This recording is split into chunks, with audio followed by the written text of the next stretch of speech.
Boker Tov, good morning. Today's Friday, June 23rd, Erev Shabbat, Parshat Korach. By the time we finish the third Aliyah, Korach and Korach's household, save for his sons who do Teshuvah, and Datan and Abiram and their households have all been swallowed up by the earth. And 250 men who brought Ketoret at the showdown in front of the Mishkan, they brought the incense. They've been burned up. And the people arise, we're told, by Yilonu al Kodat b'nei Yisrael mimacharat al Moshe v'al Aaron lemor atem hamitem etam Adonai. People are out of their in rebellious mode. They now are up against Moshe and Aaron and say, you killed everybody. It's your fault. You let them do it. You told them to do it. You told them to bring the Ketoret. You knew that they would die. It's your fault. You've killed them. And God is very angry, and God tells Moshe and Aaron to pull away, and he's gonna wipe everybody out. And Moshe tells Aaron to take his frying pan, put fire into it from the altar, and put the Ketoret in that, and you should run quickly to the people to bring atonement for them, because it's already begun. The plague has already begun. And he did so, we're told. Vayamod ben hametin ben achayim, and there he stood between the dead and the living. Vateyatzar hamagifa, and the plague came to a halt. What's going on here with this the storyline that God wants to wipe him out, and Moshe without being told.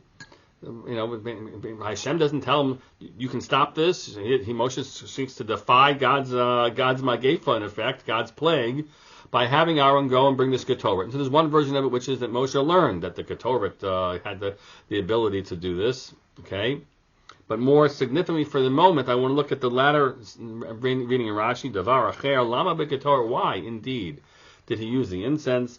Lefi shehayu Yisrael melizim.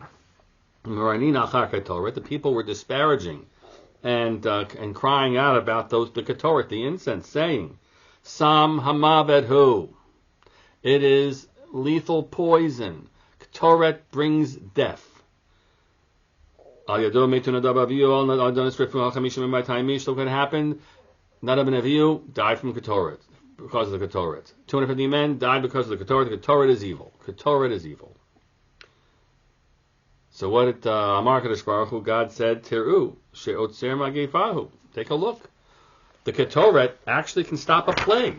So God, according to this, wanted this to happen, to teach that the Ketoret can bring life. It can stop a plague. And that perhaps is an interpretation of he stood between the Meitim and the Chayim. Aaron was there to make it clear, to distinguish between the use of the Ketoret, which brings death, and the use of the Ketoret, which could bring life. It could be a life-saving elixir and not a lethal poison. And then the Rashi ends with this little twist to say, "V'hachetu hamimit." It's not the Ketoret which brings death. It's sin which brings death. That is sometimes really true, right? We end up fixating on the thing, and blame the thing or the events or other people for situations we're in, and we say, oh yes, and we'll load onto it, and we can't let go of it. It's all about that.